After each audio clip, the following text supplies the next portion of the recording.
രാമായ രാമചന്ദ്രായ രാമഭദ്രായ വേദസേ രഘുനാഥായ നാഥായ സീതായ പദയേ നമഃ. കൂജന്തൻ രാമ രാമേതി മധുരം മധുരാക്ഷരം ആരുഹ്യ കവിതാശാഖാം വന്ദേ വാൽമീകി കോകിലം. ജാനകീ ജീവനസ്മരണം ജയ ജയ രാമ രാമ. നമസ്കാരം. സനാതനധർമ്മ സംഹിതകൾ പങ്കുവയ്ക്കാനായുള്ള ചാനലായ നാദശ്രീയിലേക്ക് എല്ലാവർക്കും സ്വാഗതം. പേര് ചാനൽ സബ്സ്ക്രൈബ് ചെയ്യാനും ലൈക്ക് ചെയ്യാനും ഓർമ്മപ്പെടുത്തിക്കൊള്ളുന്നു. ശ്രീമദ് വാൽമീകി രാമായണത്തിൽ ഹനുമാൻ ലങ്കയിലേക്ക് എത്തി ലങ്കയിലൊരു പര്യടനം നടത്തുന്നതായിട്ടും ചന്ദ്രനെ കണ്ടു, മറ്റ് അനേകായിരം കാര്യങ്ങൾ, സ്വരൂപകളായിട്ടുള്ള സ്ത്രീകളെ, വിരൂപകളായിട്ടുള്ള സ്ത്രീകൾ, ഇങ്ങനെ രാക്ഷസന്മാരുടെ ചെല്ലുന്ന മന്ത്രങ്ങൾ, രാവണനെ സ്തുതിക്കണത്, ഇങ്ങനെ അനവധി കാര്യങ്ങളൊക്കെ അങ്ങനെ നടന്ന് കാണുകയാണ്. അങ്ങനെ കണ്ട് ഏറ്റവും കാണാൻ ആഗ്രഹിച്ചതും ആവശ്യമുള്ളതുമായ വസ്തു കണ്ടില്ല. അതെന്താണ്? സീതാദേവിയെ, രാമപത്നിയായിട്ടുള്ള സീതയാണ് കാണേണ്ടത്. അതൊട്ട് കാണാനുമില്ല. വളരെ വിഷമിച്ചു. സീതാം അപശ്യൻ മനുജേശ്വരനായിരിക്കുന്ന രാമൻ്റെ പത്നിയായിരിക്കുന്ന സീതയെ മാത്രം അപശ്യൻ, കാണാതെ കണ്ട് വളരെയേറെ അദ്ദേഹം ഹനുമാൻ ദുഃഖിച്ചു. സീതാം അപശ്യൻ മനുജേശ്വരസ്യ രാമസ്യ പത്നിയും വദതാം വരസ്യ. സീതയെ കാണാനാണല്ലോ പോയത്. അപ്പം അത് മാത്രം കണ്ടില്ല എന്ന് പറയുകയാണ്. ബാക്കിയെല്ലാം കണ്ടു, അത് മാത്രം കണ്ടില്ല. രാവണൻ്റെ പ്രധാന ഗൃഹത്തിലേക്ക് അങ്ങനെ പോവുകയാണ്. അത് കാണുന്നു. അനവധി സ്ഥലങ്ങളൊക്കെ വീണ്ടും കണ്ടതായിട്ടും സൂര്യപ്രകാശത്തോടു കൂടി പല കെട്ടിടങ്ങൾ പലതും ഇങ്ങനെ കണ്ട്, രാവണഗൃഹത്തിനെ വർണ്ണിക്കുന്ന വെള്ളി കൊണ്ട് അലങ്കരിക്കപ്പെട്ടത്, സ്വർണം കൊണ്ട് അലങ്കരിക്കപ്പെട്ടത്, ധാരാളം വിശിഷ്ടങ്ങളായിട്ടുള്ള വാതിലുകൾ മുതലായിട്ടുള്ളതൊക്കെ ഉള്ളത്, അനവധി കാവൽക്കാർ കാത്തു നിൽക്കുന്നതും ആയ രാവണഗൃഹത്തെ ദൂരത്ത് നിന്ന് അങ്ങനെ കണ്ടു. അനവധി മൃഗങ്ങൾ, പക്ഷികൾ, രത്നഖചിതമായിട്ടുള്ള ഇരിപ്പിടങ്ങൾ, ആസനങ്ങൾ, അങ്ങനെ പല മഹാത്ഭുതങ്ങളും നിറഞ്ഞ രാവണഗൃഹം ആ കവികുഞ്ചരൻ കണ്ടു എന്നിങ്ങനെ വർണ്ണിച്ചിരിക്കുകയാണ്. മഹാരത്നസമാകീർണം ദദർശസ മഹാകവി വിരാജമാനം വപുഷ ഗജാശ്വരഥസങ്കുലം. ഗജങ്ങൾ, കുതിരകൾ, രഥങ്ങൾ മുതലായിട്ട് പറഞ്ഞ ഗജാശ്വരഥങ്ങൾ നിറഞ്ഞ ആ ഗംഭീരമായിട്ടുള്ള രാവണഗൃഹത്തെ പല ധ്വനികൾ, സംഗീതങ്ങളുണ്ട്, വർത്തമാനം പറയൽ, ഭേരി, മൃദംഗം, ഡക്ക മുതലായിരിക്കുന്ന വാദ്യഘോഷങ്ങളെ കൊണ്ട് മുഴങ്ങുന്നതും ആയ രാവണഗൃഹത്തെ ഹനുമാൻ കണ്ടു. കണ്ടപ്പോൾ അത് ഏതുപോലെയായിട്ട് തോന്നി എന്ന് പറയുന്നത്, ലങ്കാഭരണമിത്യേവ സോമന്യത മഹാകവി. ലങ്കയുടെ ആഭരണമാണ് എന്ന് തോന്നി. ലങ്കയിൽ അനവധി കെട്ടിടങ്ങളും ഭവനങ്ങളും ഉണ്ട്. അപ്പം അതിൽ ലങ്കയുടെ ഒരു ആഭരണം തന്നെ എന്ന് പറഞ്ഞാൽ അതിവിശിഷ്ടവും പ്രധാനപ്പെട്ടതുമായിട്ടുള്ള ആഭരണസ്ഥാനത്ത് ഏറ്റവും ലങ്കയുടെ ഒരു ആഭരണം പോലെ നല്ലൊരു പൊട്ട് നെറ്റിയിലിട്ട ആ നേതൃസ്ഥാനത്ത് ആ പൊട്ടുണ്ടാവുക, അതുപോലെ തിലകം പോലെ, ആഭരണം പോലെ ആ രാവണഗൃഹം. മറ്റെല്ലാ രാവണനോ രാജാവല്ലേ, എല്ലാ ഗൃഹങ്ങളിലും വെച്ച് ശ്രേഷ്ഠമായിട്ടുള്ളതും അനേകം പ്രത്യേകതകളും അത്ഭുതങ്ങളും ഉള്ളതും ആയ രാവണഗൃഹത്തെ ഹനുമാൻ കണ്ടു എന്ന് പറയണം. അനവധി വീടുകൾ അതല്ലാതെ കണ്ടു. സമീപത്തായിട്ടൊക്കെ ധാരാളം ഭവനങ്ങൾ അനവധിയുണ്ട്. അതിൽ ചില ആൾക്കാരെയൊക്കെ പറയണം, ആരുടെയൊക്കെ വീടാ കണ്ടത് എന്നാണെങ്കിൽ പ്രഹസ്തൻ്റെ ഗൃഹം. പ്രധാനമന്ത്രിയാണ് പ്രഹസ്തനി. അതാണ് അപപ്ലുപ്യ മഹാവേഗ പ്രഹസ്തസ്യ നിവേശനം. ഓരോ വീട്ടിലിറങ്ങി കണ്ടു എന്നാണ്. രാവണൻ്റെ ഗൃഹം ദൂരത്തുനിന്ന് കണ്ടു. അവിടെ എത്തിയിട്ടില്ല കേട്ടോ, കണ്ടിട്ടേ ഉള്ളൂ. ദൂരത്ത് ഇങ്ങനെ കാണുകയാണ്. കണ്ടു എന്നാണ് പറഞ്ഞത്. എത്തിയെന്ന് വേറെ പറയേണ്ട. അപ്പോൾ എത്തണേ ഉള്ളൂ. അപ്പം അല്ലാണ്ട് കുറേ വീടുകളിലൊക്കെ ഇങ്ങനെ പോയി ഒരു ഭവനം നിന്ന് വേറൊരു ഭവനത്തിലേക്ക്, ആ ഭവനത്തിൽ നിന്ന് വേറൊരു ഭവനത്തിലേക്ക് എങ്ങനെയാണ്? അപപ്ലുത്യ മഹാവേഗപ്രകസ്തസ്യ നിവേശനം തതോന്യൽ പ്ലുവേവേശ്വ മഹാപാർശ്വസ്യ വീരവാൻ.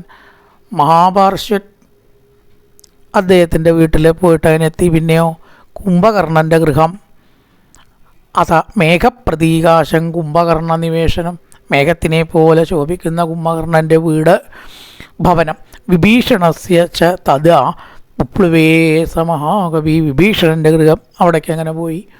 ഇങ്ങനെ ഒന്ന് കഴിഞ്ഞ് അങ്ങനെ പോവുകയാണ്.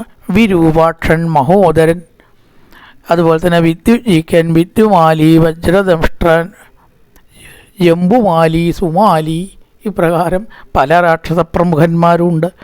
അവരുടെ എല്ലാം ആ ഭവനത്തിലെ ഹ്രസ്വകർണൻ, വേറൊരാളുടെ പേരാണ് ഹ്രസ്വകർണൻ, ചെറിയ ചെവിയുള്ളവൻ എന്നർത്ഥ വാക്കിൻ്റെ അർത്ഥം. രുക്മകേതു, സൂര്യശത്രു, വേറൊരാൾ സൂര്യശത്രു ഉണ്ട്. അതുപോലെ വജ്രകായൻ, കർണൻ, വജ്രകായൻ, അങ്ങനെ വിവിധ പേരുകളൊക്കെ ഇതാ ഇവിടെ അങ്ങനെ പറഞ്ഞിരിക്കണു. അവരുടെയൊക്കെ ഭവനം ഫ്രം ഒരു ഗൃഹം ടു അനദർ എന്ന രീതിയിൽ അനവധി ഗൃഹങ്ങൾ അങ്ങനെ കണ്ടു എന്ന് വർണ്ണിച്ചു. കണ്ടുപോയിട്ട് പിന്നെ ധൂമ്രാക്ഷൻ സമ്പാദി, നമ്മുടെ സമ്പാദി വേറെ, കഴുകനായിട്ടുള്ള കൃത്യസമ്പാദി അല്ല കേട്ടോ, അത് രാക്ഷസൻ പേരിൽ സമ്പാദി എന്ന് പേരിലൊരു വിദ്വാണ്ട്, ആ സമ്പാദിയുടെ ഭവനം. വിദ്യുത് രൂപൻ, വക്രൻ, അതുപോലെ തന്നെ ധൂമ്രാക്ഷൻ, ശുഗനാസൻ, ഷാഠൻ, വികടൻ, കരാളൻ, ഇങ്ങനെയുള്ള ഒരുപാട് പേരുകൾ എടുത്തു പറഞ്ഞു. അവരുടെയൊക്കെ ഗൃഹം വേറെ ഇങ്ങനെ പോയിട്ട് കാണുകയാണ് ഒന്നൊന്നായിട്ട്. അതിൻ്റെയൊക്കെ അപ്പുറത്താണ് രാവണഗൃഹമുള്ളത്, അവിടെ എത്തണേ ഉള്ളൂ. അതിലൊക്കെ നിറഞ്ഞിട്ടുള്ളതായ മഹാസമ്പത്ത് ഹനുമാൻ അത്ഭുതത്തോടുകൂടി നോക്കി കണ്ടു. വിശിഷ്ടങ്ങളായിട്ടുള്ള ഇരിപ്പിടങ്ങൾ, സ്വർണ്ണ നിർമ്മിതങ്ങളായിട്ടുള്ള തൂണാജനൽ എല്ലാം ഐശ്വര്യസമ്പന്നമായിരുന്നു എന്ന് പറയാം. ഇങ്ങനെ ഒരു ഗൃഹത്തിൽ നിന്ന് മറ്റൊരു ഗൃഹം, ആ ഗൃഹത്തിൽ നിന്ന് വീണ്ടൊരു ഗൃഹം, ആ ഗൃഹത്തിൽ നിന്ന് മറ്റൊരു ഗൃഹം എന്നും പറഞ്ഞ് പോയിട്ട് രാവണൻ്റെ ഗൃഹത്തിലെത്തി. ഇപ്പോഴേ രാവണൻ്റെ ഗൃഹത്തിൽ മറ്റേ കണ്ടു എന്നാണ് പറഞ്ഞത്, ഇപ്പോഴാണ് എത്തിയത്. എല്ലാവരുടെയും ഭവനങ്ങൾ ഒക്കെ കടന്നിട്ട് വേണം രാവണൻ്റെ അവിടെ എത്താൻ. അങ്ങനെ സുരക്ഷിതത്വം വേണേ, ശത്രുക്കളെ ആക്രമിക്കുകയും വിചാരിച്ചിട്ട് ഇതിൻ്റെയൊക്കെ ഇവരെയൊക്കെ ആക്രമിച്ചിട്ടേ അങ്ങോട്ട് എത്താനായിട്ട് പറ്റുള്ളൂ ശത്രുക്കൾക്ക്. അതുകൊണ്ടാണ് അതെല്ലാം കടന്ന് എവിടെ എത്തി? രാവണഗൃഹത്തിലെത്തി. അപ്പോൾ അവിടെ എന്തൊക്കെയുള്ളത്? ശൂലം, മുൾത്തടി, വേല്, തോമരം മുതലായിട്ടതൊക്കെ തോമരമൊക്കെ പഴയ രീതിയിലുള്ള ഒരു ആയുധങ്ങളാണ്. കഴിച്ചിട്ടുള്ള രാക്ഷസന്മാർ അനേകം സൈന്യങ്ങൾ ആ രാക്ഷസപതിയുടെ മന്ദിരത്തിൽ ഇങ്ങനെ കാണുകയാണ്. നല്ല സജ്ജീകരണം, സെക്യൂരിറ്റി, സുരക്ഷിതത്വം ഉള്ളതായിട്ടുള്ള രാവണഗൃഹത്തിലേക്ക് നടന്ന് സഞ്ചരിച്ച് പല ഭവനങ്ങളും കടന്ന് ശ്രീ ഹനുമാൻ എത്തിച്ചേർന്നു എന്ന് പറയുകയാണ്. ഒക്കെ അവിടെ ധാരാളം യുദ്ധത്തിന് സന്നാഹം കൂട്ടാൻ തയ്യാറായിട്ടതായിട്ടുള്ള കുതിരകൾ, ധാരാളം ആനകൾ, കുലീനാൻ രൂപസമ്പന്നാൻ ഗജാൻ പരഗജാരുജാൻ, ധാരാളം ഗജങ്ങൾ, അതുപോലെ തന്നെ ഗജശിക്ഷായന ഗജങ്ങളുണ്ട്. പിന്നെ അതിന് ഒക്കെ തയ്യാറായിട്ടുള്ള കുതിരകൾ, പടയാനകൾ, സ്വർണ്ണപ്രദം പ്രഭം, സ്വർണ്ണം അങ്ങനെ പ്രകാശിക്കുന്ന പോലെ സ്വർണത്തിൻ്റെ തേജസ്, മിന്നൽ ഉള്ളതായിട്ടുള്ള പടകൾ എന്ന് വേണമെങ്കിൽ പറയാം. കാരണം അവരുടെ ശരീരത്തിലൊക്കെ സ്വർണ്ണാഭരണങ്ങൾ ഉണ്ടാവാം, അല്ലെങ്കിൽ വെട്ടിത്തിളങ്ങണതായിട്ടുള്ള ആയുധങ്ങളെ കൊണ്ടാവാം. എന്തായാലും എപ്രകാരം സ്വർണം മിന്നുമോ അതേപോലെ ഈ സൈന്യം പ്രകാശിച്ചു, സ്വർണ്ണ സമാനമായിട്ട് പ്രകാശിച്ചു. ധാരാളം പല്ലക്കുകളുണ്ട്. ശാബിക വിവിധാകാര സക്കവിർമാരുതാത്മജ, അതുപോലെ തന്നെ പവനാത്മജൻ ആയിട്ടുള്ള ആ കവി പല രൂപത്തിലുള്ള പല്ലക്കുകൾ കണ്ടു. സഞ്ചരിക്കണം എന്നുണ്ടെങ്കിൽ കുതിര, തേര്, ആന, രഥം, പല്ലക്ക്, ഇങ്ങനെ 2-3-4 തരങ്ങളുണ്ട്. ആവശ്യത്തിനും ഓരോരുത്തരുടെ പ്രൗഢിക്കും സ്റ്റാറ്റസിനും അനുസരിച്ചിട്ടാണ് ആന വേണോ, കുതിര വേണോ, പല്ലക്ക് വേണോ, തേര് കുറച്ചും കൂടിയും ശ്രേഷ്ഠമാണ്. അതാണ് കാറൊക്കെ ഉപയോഗിക്കണം. തേര്, അവർക്കുള്ള തേര്, ഇപ്രകാരത്തിലുള്ള വാഹനങ്ങളും അനവധി ഇരിപ്പിടങ്ങളും ആ രാവണഗൃഹത്തിൽ അതിനൊക്കെ ഉണ്ടാവണമല്ലോ. ആ രാവണഗൃഹത്തെ ദൂരത്ത് നിന്ന് അങ്ങനെ കണ്ടു. പിന്നെയോ സൂര്യൻ മിന്നി തിളങ്ങണ പോലുള്ളതാക്കണം പ്രകാശത്തോടു കൂടിയിട്ട്. മദ്ഭാസവ കൃതശ്ക്ലേദം മണിഭാജന സങ്കുലം മനോരമസംഭാതം കുബേരഭവനം യഥാ. സർവൈശ്വര്യ സമ്പത്തിന് പലപ്പോഴും കുബേരൻ്റെ ഗൃഹമാണ് മുമ്പിൽ ഏറ്റവും ഉയരത്തിലുണ്ടാവുക, അതാണ് കൂടുതലുള്ളതെന്നാണ് പറയുക. അപ്പം അതേപോലെ ആ കുബേരഭവനത്തിന് സമാനമായിട്ടുള്ള അതിഗംഭീരമായിരിക്കുന്ന ആ ഗൃഹം ദൂരത്തുനിന്ന് അങ്ങനെ നോക്കി കണ്ടു. നൂപുരങ്ങൾ, ചിലമ്പുകൾ, അരഞ്ഞാണുകൾ, ഇവയുടെയൊക്കെ കിലുക്കങ്ങളെ കൊണ്ടുള്ള ശബ്ദം, മൃദംഗങ്ങളെ കൊണ്ട് താളങ്ങളോടുകൂടിയുള്ള ശബ്ദം, മറ്റ് സംഗീതോപകരണങ്ങളും ധാരാളം.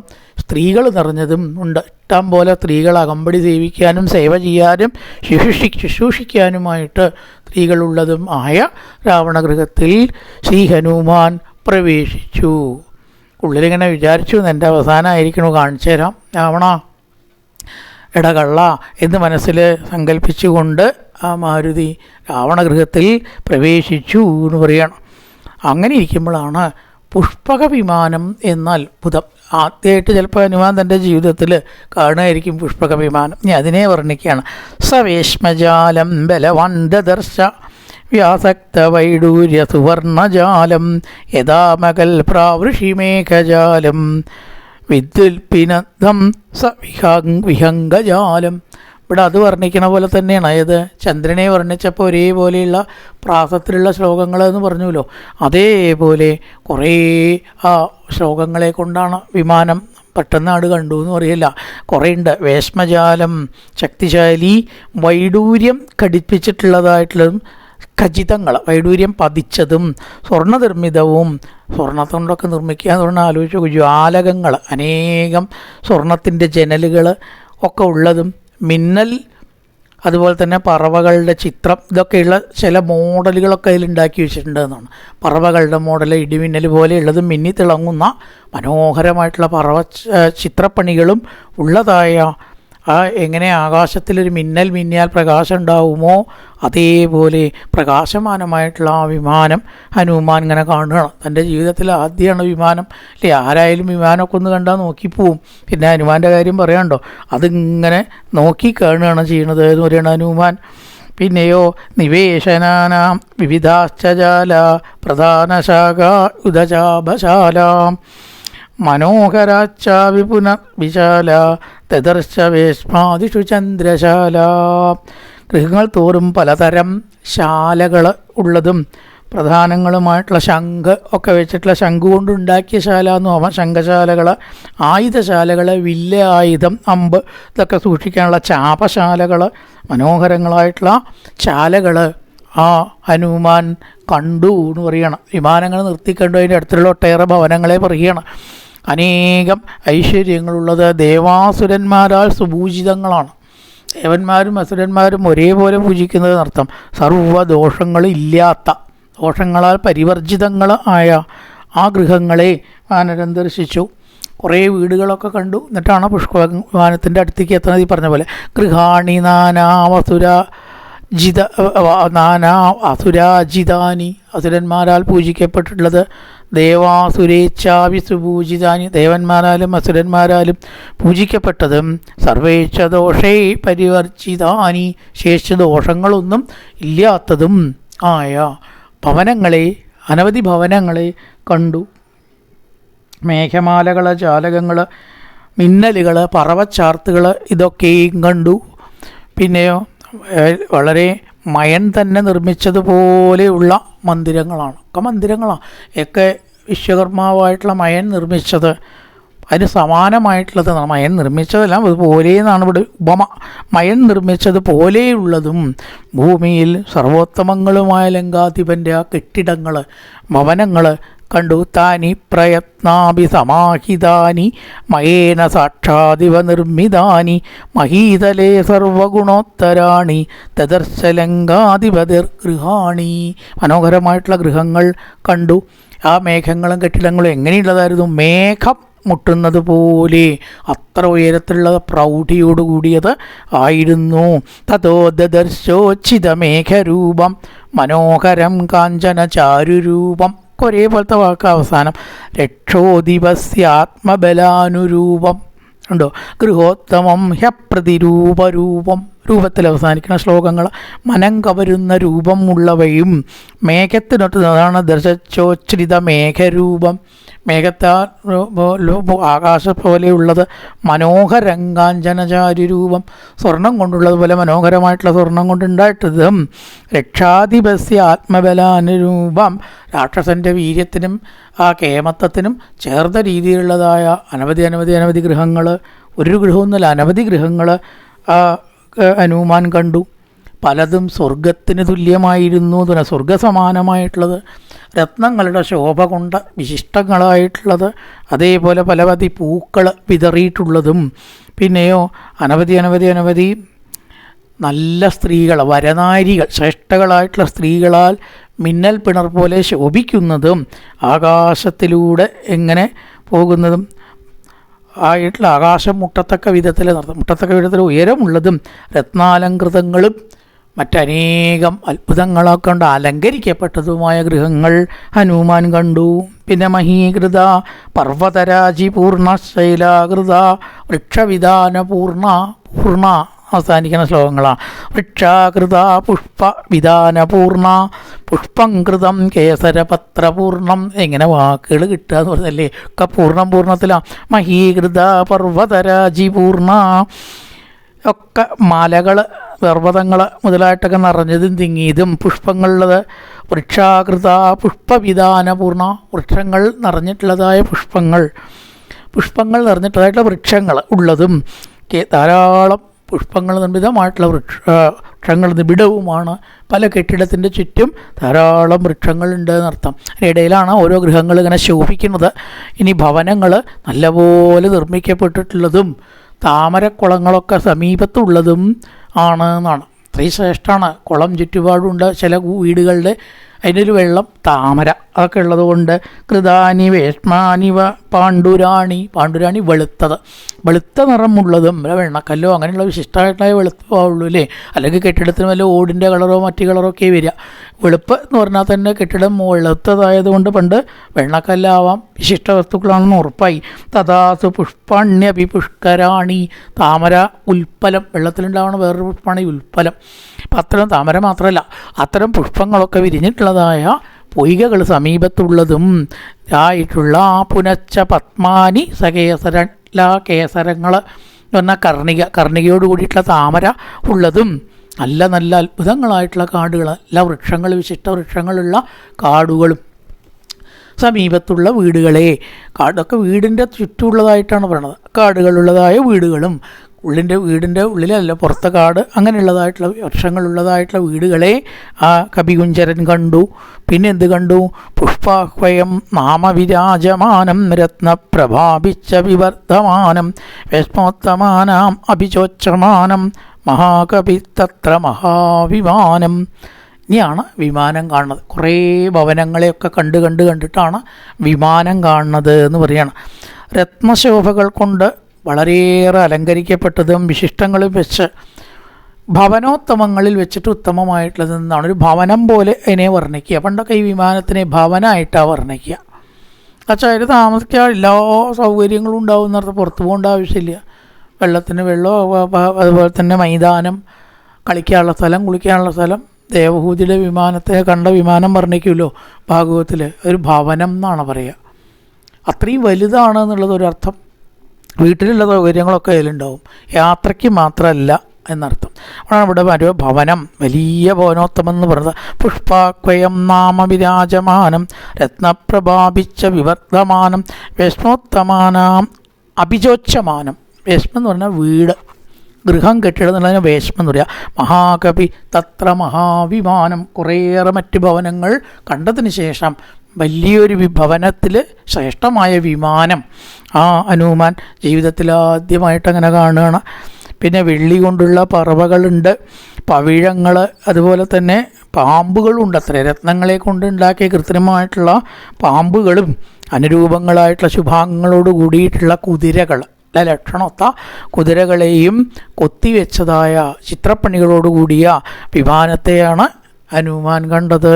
ചില്ലറ വിമാനമൊന്നും അല്ലാതെ കുബേരൻ്റെ തട്ടിപ്പറിച്ചതാണ്.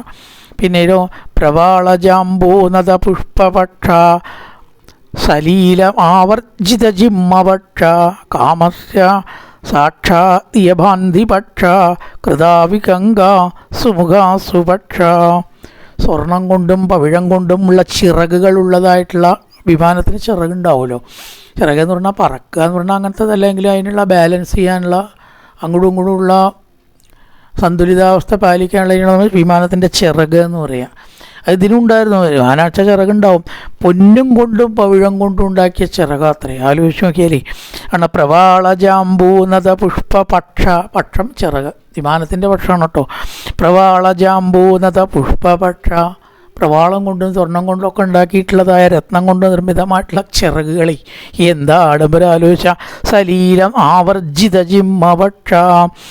നല്ല കൂർത്ത് കുനിച്ച ചിറകുകളോട് കൂടിയതും പക്ഷികൾ കാമൻ്റെ ചിറകുകളോട് പോലെ ശോഭിക്കുന്നു. ധാരാളം പക്ഷികൾ, മറ്റ് ചിത്രപ്പണികളൊക്കെ അതിൽ ഉണ്ടായിരുന്നു. അതുപോലെ തന്നെ ഒരുങ്ങിയതായിട്ടുള്ള ധാരാളം ഗജങ്ങൾ, നെറ്റിപ്പട്ടോ ബാക്കിയുള്ളതൊക്കെ കെട്ടിയിട്ടാണ് ഈ ഒരുങ്ങിയ ഗജങ്ങൾ എന്ന് പറഞ്ഞു. പിന്നെ അതിൽ വേറൊരു അത്ഭുതം എന്താണെന്ന് ചോദിച്ചാൽ, മഹാലക്ഷ്മിയുടെ ഒരു ദേവിയുടെ ചിത്രമുണ്ട് അവിടെ. മഹാലക്ഷ്മി ദേവിയെയും താമരപ്പൂക്കളുള്ള തടാകത്തിൽ രചിച്ചു വെച്ചിരിക്കുന്നു. തടാകമൊക്കെ വിമാനത്തിൽ. അപ്പോൾ എത്ര വലിപ്പം വേണം ആലോചിച്ച് നോക്കും. ഇതൊന്നും പുറത്തല്ല, തടാകം വിമാനത്തിൻ്റെ ഉള്ളിലാണ് പറഞ്ഞേക്കണേ അല്ലേ. അതിൽ കളിക്കാനുള്ള സ്ഥലം, കുളിക്കാനുള്ള സ്ഥലം, മൈതാനം ഒക്കെ ദേവഹൂതിയുടെ വിമാനത്തിൽ ഭാഗവത്തിൽ പറഞ്ഞിട്ടുണ്ട്. ഏക്കർ കണക്കിന് സ്ഥലമാത്രേ അതിൻ്റെ ഉള്ളിൽ. എന്നാലേ ഇതൊക്കെ ഉണ്ടാവുള്ളൂ. ഭക്ഷണം കഴിക്കാനുള്ള സ്ഥലം, കുളിക്കാനുള്ള സ്ഥലം, കളിക്കാനുള്ള സ്ഥലം, വിനോദിക്കാനുള്ള സ്ഥലമൊക്കെ ധാരാളം സ്ഥലമാണ്. അപ്പം ഇവിടെ അതേപോലെ എന്തുണ്ട്, മനോഹരമായിട്ടുള്ള താമരത്തിൻ്റെ തടാകത്തിൽ മഹാലക്ഷ്മിയുടെ വലിയൊരു രൂപം ഈ വിമാനത്തിൻ്റെ ഉള്ളിലുണ്ട്. അത് കാണേണ്ട മട്ടാണെന്നാണ് അതാണ് ഇവിടെ പറഞ്ഞത്. എന്ത് നിയുജ്യമാനാസ്തു ഗജാസ്വഹിത ഒക്കെ മഹാലക്ഷ്മിയുടെ വിശേഷണമാണ്. ശ്ലോകത്തിൻ്റെ അവസാന വരിയിൽ ലക്ഷ്മീസ്തത പത്മിനി പത്മഹസ്ത. ഒരു പത്മപ്രിയേ പത്മിനി പത്മഹസ്തേ പത്മാലയെ പത്മദളായ ദാക്ഷി ഒക്കെ പത്മമായിട്ട് ചേർത്തിട്ട് ലക്ഷ്മിയൊരു വർണ്ണന. കയ്യിൽ പത്മം, താമരയിൽ ഇരിക്കുക, താമര പോലത്തെ മുഖം, താമര പോലത്തെ കയ്യ്, താമര കയ്യിൽ, താമര പോലത്തെ കയ്യ് എന്നൊക്കെ പറഞ്ഞു. ഇവിടെ അതേപോലത്തെ പത്മഹസ്ത, താമര കയ്യിൽ പിടിച്ചതായിട്ടുള്ളൊരു മഹാലക്ഷ്മി ഉണ്ട്. ആ വെള്ളത്തിലുള്ള താമരയുടെ ഉള്ളിലായിട്ട്, ആ വിമാനത്തിൻ്റെ ഉള്ളിലാണ് ഈ വെള്ളമൊക്കെ. ഇനി അവനെങ്ങനെ വർണ്ണിക്കും കുറേ. നിയുജ്യമാനാസ്തു ഗജാസഹസ്ത. ആന, നല്ല രീതിയിൽ ഒരുങ്ങിയതായിട്ടുള്ള ഗജങ്ങൾ മഹാലക്ഷ്മിയുടെ അടുത്തുള്ള വിശേഷണമായിട്ടാണ് പറയുക. പത്മഹസ്ത, താമരപ്പൂ കയ്യിൽ പിടിച്ചിട്ടുള്ളവൾ. ആന ഇങ്ങനെ അമൃതകടം ചെരിയണ ലക്ഷ്മിയുടെ ചിത്രം നമ്മൾ കണ്ടിട്ടുണ്ടാവും. അതേപോലെ ആനയോട് കൂടിയതും ആയ ലക്ഷ്മി, ഗജലക്ഷ്മി എന്ന് പറയാം അതിനെ. താമരപ്പൂ കയ്യിലുള്ളതും സുഖർത്തയുമായ ലക്ഷ്മി ദേവി താമരത്തടാകത്തിൽ അങ്ങനെ ഇരിക്കണം. എന്തായിരിക്കണം ആ വിമാനത്തിൻ്റെ ഒരു പ്രൗഢി. ബഭൂവ ദേവീ ച കൃതാ സുഹസ്ത. സുന്ദരമായിട്ടുള്ള താമരപ്പൂ പോലെ കൈകളോടുകൂടിയ ലക്ഷ്മി സ്തദാ പത്മിനി പത്മഹസ്ത. താമരപ്പൂ കയ്യിൽ പിടിച്ചുള്ള മഹാലക്ഷ്മി ഉണ്ട്, രൂപങ്ങളോടുകൂടി മഹാലക്ഷ്മിയുടെ രൂപചിത്രപ്പണി ചെയ്തതായിട്ടുള്ള വിമാനം. അതാണ് അതിൻ്റെ വേറെ പ്രത്യേകത എന്നർത്ഥം. ഇങ്ങനെയെല്ലാം ശോഭിക്കുന്ന ഈ ദീപതൽ ഗൃഹം അഭിഗമ്യ ശോഭനം, ഇതുപോലെ ശോഭിച്ചുകൊണ്ടിരിക്കുന്നതായിട്ടുള്ള മഹാവിമാനം അതങ്ങനെ കണ്ട് ഹനുമാൻ അത്യത്ഭുതം പൂണ്ടു. ഇങ്ങനെയൊക്കെ ലോകത്തിലുണ്ടോ എന്ന് തന്നെ. വസന്തത്തിൽ ഏകപ്രകാരം ഒരു പർവ്വതം ശോഭിക്കുമോ? ധാരം പൂക്കളൊക്കെ അങ്ങനെ വിടർന്നിട്ടേ പക്ഷികളൊക്കെ വന്ന മലയ്ക്കൊരു ശോഭയുണ്ടാവും പർവ്വതത്തിന്. അതുപോലെ ഈ വിമാനം കണ്ടു എന്നിട്ടോ. അതിലെല്ലാം ഇതൊന്നുമല്ല ഹനുമാന് കാര്യം. സീതയെ കാണണം, തൻ്റെ സ്വാമിയുടെ ദൗത്യം നിർവഹിക്കണം. അത് നോക്കി തെരഞ്ഞു, സീതയെ തെരയണം. അദൃശ്യതാം ജനകസുതാം സുപൂജിതാം. എല്ലാവരും പൂജിക്കുന്നതായിട്ടുള്ള ബഹുമാന്യ സ്ഥാനത്ത് നിൽക്കുന്നതായിട്ടുള്ള ആ സീതാദേവിയെ കണ്ടില്ല. തെരഞ്ഞിട്ടും എത്ര തെരഞ്ഞിട്ട് അദൃശ്യതാം, കാണാതെ കണ്ട അദൃശ്യതാം ജനകസുതാം സുപൂജിതാം, പൂജിക്കപ്പെടേണ്ടതായിട്ടുള്ള സീതയെ കാണാതെ കണ്ട് സുദുഃഖിത പതിഗുണവേഗ നിർജിത, പതിയായിട്ടുള്ള രാമൻ്റെ ഗുണങ്ങളെ സദാ മനസ്സിലുടവരിൽ ഓർത്തുകൊണ്ട് പതിഗുണാധീനയും പതിയുടെ ഗുണങ്ങളെക്കുറിച്ച് സദാ ചിന്തിക്കുന്നവളും എന്നാൽ രാവണ കൈകളിൽ പെട്ടിട്ട് ദുഃഖിക്കുന്നവളും ആയ ആ സീതയെ കണ്ടില്ല. ഇത്രയൊക്കെ ഉണ്ടായിട്ട് ഇപ്പോൾ ഹനുമാന് കാര്യമില്ല. അതൊന്നും ഉണ്ടായിട്ടൊന്നും ഹനുമാനൊരു കാര്യമില്ല. നോക്കി കണ്ടു എന്നല്ലാണ്ട് കാണേണ്ടത് എന്താ? സീതയാണ്. അതാവട്ടെ കാണാതെ കണ്ട് ആശങ്ക പൂണ്ടു. ജീവിച്ചിരിക്കുന്നുണ്ടോ? ദുഷ്ടരാവണൻ വകവരുത്തിയിട്ടുണ്ടാവും. അങ്ങനെ ആ ദുഷ്ടന് ചെയ്യാൻ മടിയില്ലല്ലോ. എന്തെങ്കിലും സംഭവിച്ചിട്ടുണ്ടാവുമോ? എന്താ ഇപ്പം ഇത്രയൊക്കെ എത്താൻ തിരഞ്ഞു? ഇപ്പം എത്ര കാണലുണ്ടായി? അവിടെ ഒന്നും സീതയെ കണ്ടില്ല. അപശ്യതോ പവതി ദുഃഖിതം മന സുചക്ഷുഷ പ്രവിചരതോ മഹാത്മനാം. പലതരത്തിലുള്ള വിചാരത്തിൽ ചിന്താകുലനായി ആ മഹാത്മാവ് ജനകസുതയെ കണ്ടില്ല. അങ്ങനെ പുഷ്പക വിമാനത്തെ കുറേയും കൂടി അങ്ങനെ വർണ്ണിക്കുകയാണ്. ഭവന മധ്യത്തിലുള്ളതായിരിക്കുന്ന മാരുത പുഷ്പക വിമാനത്തെ അങ്ങനെ മനോഹരമായിട്ടങ്ങനെ നോക്കിക്കണ്ടു. കൊത്തുപണികളെ കൊണ്ട് വിശ്വകർമാവ് പണ്ട് പുകഴ്ത്തിയിട്ടുണ്ടത്രേ, ഇതുപോലൊരു വിമാനം താൻ കണ്ടിട്ടില്ല എന്ന് പറഞ്ഞിട്ട്. അങ്ങനെയുള്ളതായിരിക്കുന്ന ആ വിമാനത്തിനെ വിലപിടിച്ചതല്ല, ഒന്നും കൂടി വർണ്ണിക്കുകയാണ്. ഈ വർണ്ണിച്ചതാണ് പോരാ തോന്നിയിട്ടുണ്ടാവണം കവിക്ക്. കുറച്ചിങ്ങനെ പറഞ്ഞു, പക്ഷെ ഒന്നും കൂടിയുണ്ട് വർണ്ണിക്കുക എന്ന് പറഞ്ഞിട്ട് ചെറുതായിട്ടൊരു സർഗം, 8 ശ്ലോകമുള്ളൂ, ഒന്നും കൂടിയാണ്ട് വർണ്ണിക്കണം, അത്ര മതിയോ തോന്നിയിട്ടുണ്ടാവണം എന്നാണ് ചെറു പറഞ്ഞത്. അങ്ങനെ വർണ്ണിച്ചു ഇത്രേ. അനവധി പ്രയത്നങ്ങൾ ചെയ്തിട്ട് ഇത്രയും കൊത്തുപണി നടത്തണമെങ്കിൽ പണി എത്ര നേരം എടുക്കണം ആലോചിക്കൂ, ദിവസക്കണക്കിന് പണിയെടുക്കണേ. അതാണ് പ്രയത്നത്താൽ പണിയെടുത്ത് ചെയ്തതല്ലാത്ത ഒരു കാര്യവും അതിലില്ല. വളരെ വിലപ്പിടിച്ച പണിയെടുത്തതും പിന്നെയോ വിലപ്പിടിപ്പുള്ള അല്ലാത്ത ഒരു വസ്തു അതിലില്ല എന്ന് പറഞ്ഞാൽ ഒക്കെ വിലപ്പിടിച്ച വസ്തുക്കളുള്ളതാണ്. പിന്നെയോ ദേവന്മാരുടെ വിമാനത്തെക്കാട്ടിലും ശ്രേഷ്ഠമാണ്. ദേവവിമാനമാണ് പൊതുവേ കേമന്നൂര്, അവരൊക്കെ വിമാനത്തിലാണ് സഞ്ചരിക്കുക. എന്നാൽ ഈ പുഷ്പക വിമാനം നോക്കുമ്പോൾ ദേവന്മാരുടെ വിമാനം ഒന്നുമില്ല അത്രേ, അത്രയും വലിയ വിമാനം. പിന്നെയോ തപസ്സമാധാന പരാക്രമാർജിതം, തപസ്സിൻ്റെ സമാധാനം കൊണ്ട് കിട്ടിയതാണ്. ആരാ തപസ് ചെയ്ത്? കുബേരനാണ്. രാവണൻ തപസ് ചെയ്തല്ല തട്ടിപ്പറിച്ചത്. കുബേരൻ അത്യധികം തപസ് ചെയ്ത് സമ്പാദിച്ചതായിട്ടുള്ള വിമാനം. അതാണ് തപ സമാധാന. മൂർജിൻ്റെ ആ മൂലയിടുന്നതെന്ന് വെച്ചാൽ തപസ്സാണ്. അതാണ് തപ സമാധാന പരാക്രമാർജിതം. ഇവിടെ പരാക്രമം കൊണ്ട് ആർജിച്ച്. രാവണൻ്റെ പക്ഷത്ത് പരാക്രമവും കുബേരൻ്റെ പക്ഷത്ത് തപസ്സെന്ന് എടുക്കാം. വേണമെച്ചാൽ തപസ്സമാധാന പരാക്രമാർജിതം. കാരണം തപസ്സും പരാക്രമവും കൂടി യോജിക്കില്ലല്ലോ. അപ്പോൾ രാവണപക്ഷത്ത് പരാക്രമവും കുബേരപക്ഷത്ത് തപസ്സെന്ന് എടുക്കുകയായിരിക്കും നല്ലത്. മനസ്സമാധാന വിചാരചാരിണം. ആ മനസ്സുഖം ഉണ്ടാവും അത്ര അതിൽ സഞ്ചരിക്കുമ്പോൾ. തപശക്തി കൊണ്ട് നേടിയതൊക്കെ അങ്ങനെയാണല്ലോ, സുഖേ തരും നമുക്ക്. അപ്പോൾ മനസ്സമാധാന വിചാരചാരിണം, സമാധാനമായിട്ട് സുഖമായിട്ട് ഇങ്ങനെ സഞ്ചരിക്കാൻ സൗകര്യമുള്ളതും. അനേക സംസ്ഥാന വിശേഷ നിർമ്മിതം, അനേകം രൂപവിശേഷങ്ങൾ, പണികൾ, പ്രതിമകൾ, രൂപങ്ങൾ ഇതൊക്കെ ഉള്ളതും ആയ വിമാനം ഉള്ളതായിരുന്നു ആ വിമാനം. പിന്നെ പറഞ്ഞു മനസ്സമാധായതു ശീഘ്രഗാമിനം, വളരെ വേഗം പോവും, പൈലറ്റൊന്നും വേണ്ടെന്നാണ്. മനസ്സനാണ്ട് വിചാരിച്ചാൽ മതി. മനസ്സമാധായതു ശീഘ്രഗാമിനം. കാമകം ആ വിമാനത്തെ പറ്റി ദേവഹൂതി ഭാഗവതത്തിൽ വിവരിക്കുന്നത്, ദേവഹൂതി കണ്ടതായിട്ടുള്ള വിമാനം കാമകമാണ്. റിമോട്ട് കൺട്രോളും കൂടി വേണ്ട, പൈലറ്റ് വേണ്ട, റിമോട്ടും വേണ്ട അത്രേ. അതിലാണ്ട് കയറിയിരിക്കുക, എവിടേക്കാണ് എത്തേണ്ടതെന്നാണ് വിചാരിച്ചാൽ അവിടേക്കാണ്ട് എത്തും. അതിൻ്റെ അത്ര പ്രത്യേകതയുള്ളതാണ്.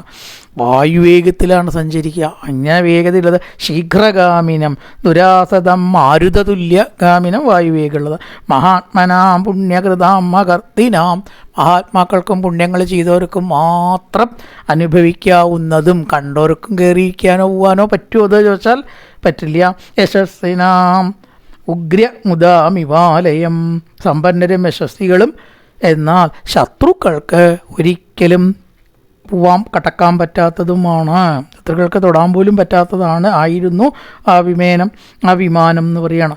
ആകാശത്തിൽ കൂടെ സഞ്ചരിക്കുന്നതും അതുപോലെ തന്നെ വിശേഷ ഗമനത്തോടെ വായുപഥത്തിൽ കൂടെ മാത്രം സഞ്ചരിക്കുന്നതും വളരെയധികം മനോഹരവും ചന്ദ്രൻ ശോഭിക്കുന്നത് പോലെ ശോഭിക്കുന്നതുമാണ്.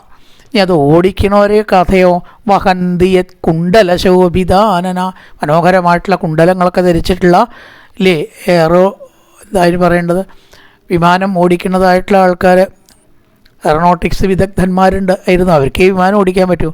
മനോഹരമായിട്ടുള്ള കുണ്ടലങ്ങളൊക്കെ ചേർത്ത് നല്ല വ്യക്തിത്വവും കാണാൻ നല്ലതുമായ ധാരാളം ഭക്ഷണം കിട്ടുന്ന മഹാശനന്മാർ, ഭക്ഷണം കഴിക്കുന്നവർ ഈ മഹാശനന്മാരാട്ടന്മാരാ വ്യോമചാരികൾ, എയറോനോട്ടീഷ്യന്മാരും. എന്തായാലും എയറോനോട്ടിക്സ് എന്താ പറയേണ്ടത് ചില വിമാനം ഓടിക്കേണ്ടതായിട്ടുള്ള, വിമാനം ഓടിക്കാൻ കഴിവുള്ളതായിട്ടുള്ള നല്ല വൈമാനികന്മാർ, മലയാളത്തിൽ പറയാച്ചാൽ വൈമാനികന്മാരുണ്ട് അവിടെ. എല്ലാ തരത്തിലുള്ള ആകാരങ്ങളോട് കൂടിയതുമായ ആ വിമാനം ഓടിക്കുന്നവരും ഉണ്ടായിരുന്നു. നല്ല ഇതിലെ വസന്ത പുഷ്പസമൂഹം പോലെ, വസന്തകാലത്ത് വിവിധ പുഷ്പങ്ങൾ പല നിറത്തിലിങ്ങനെ വിരിഞ്ഞ് നിന്നാൽ അത്രയും ഉണ്ടാവും, സന്തോഷം കാണാൻ ഭംഗിയുണ്ടാവും. അതുപോലത്തെ വിമാനത്തെ ഹനുമാൻ നോക്കിക്കണ്ടു. സപുഷ്പകം തത്ര വിമാനമുത്തമം ദദർശതൻ വാനരവീരസത്തമം, അത്ഭുതാകാരമായിട്ടുള്ള പല പുഷ്പങ്ങൾ വിരിഞ്ഞിട്ടുള്ള സുന്ദരമായിട്ടുള്ള വസന്തകാലത്തെ പോലെ ആകർഷകമായിട്ടുള്ള വിമാനത്തെ ഹനുമാൻ കണ്ടു എന്നും പറഞ്ഞ് ആ വിമാനവർണ്ണനയുണ്ട് അവസാനിപ്പിച്ചിട്ടോ ഇനി ശാലകൾ കാണും, ഓരോ ശാലകൾ, അവിടെയുള്ള സംഭവങ്ങളെ വർണ്ണിക്കുകയാണ് തുടർന്നുള്ള സർഗങ്ങളിൽ. പൂർവൻ രാമതപോവനാധിഗമനം മത്വാ മൃഗങ്കാഞ്ചനം വൈദേഹീകരണം ജടായുമരണം സുഗ്രീവ സംഭാഷണം ബാലീനിഗ്രഹണം തമുദ്ധരണം ലങ്കാപുരീദാഹനം പശ്ചാത്രാവണകുംഭകർണനിധനം നേതസ്യ രാമായണം. രാമായ രാമചന്ദ്രായ രാമഭദ്രായ വേതസേ രഘുനാഥായ നാഥായ സീതായ പതയേ നമഃ. ഓം പൂർണ്ണമദ പൂർണ്ണമിദം പൂർണ്ണാൽ പൂർണ്ണമുദച്യതേ പൂർണ്ണസ്യ പൂർണ്ണമാദായ പൂർണ്ണമേവാവശിഷ്യതേ. ഓം ശാന്തി ശാന്തി ശാന്തി. ഹരി ഓം ശ്രീ ഗുരുഭ്യോ നമഃ. ഹരി ഓം.